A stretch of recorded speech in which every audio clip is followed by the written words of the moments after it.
Today I will show you how to make ube champorado with cheese. The ingredients are glutinous rice, ube jam, ube essence, coconut milk, evaporated milk, fresh milk, and cheddar cheese. In a casserole, boil water and glutinous rice together.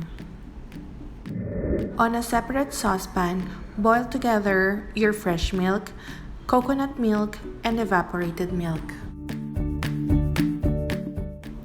Don't forget to stir your rice mixture and your milk mixture occasionally.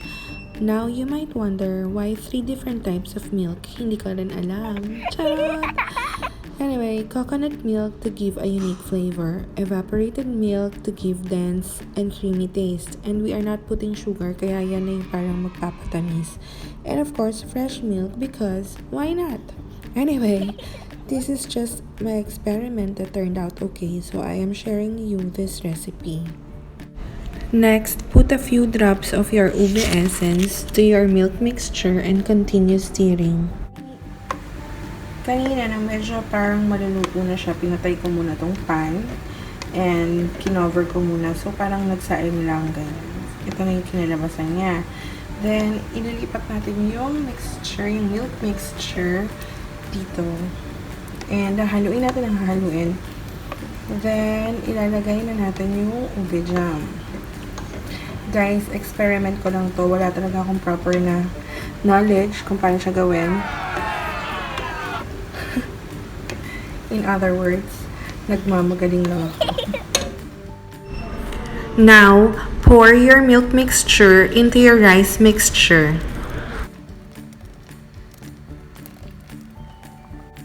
And then add your ube jam. Ayan na siya, guys. Medyo purple na. Ayan yung mga ube jam.